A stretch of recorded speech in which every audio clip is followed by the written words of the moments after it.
Hello.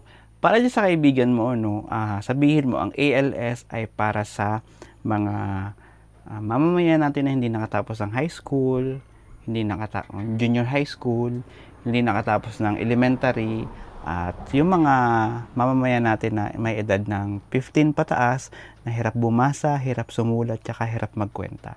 So kung siya nahihirapan siyang bumasa tapos medyo may edad na siya 'no, sabihin natin ilang taon na ba kayo? Ilang taon na ba siya? 17, 18, tapos hirap pa siyang bumasa? Walang problema. Dalhin mo yan sa ALS teacher, ipakilala mo at yung ALS teacher na ang bahala sa kanya.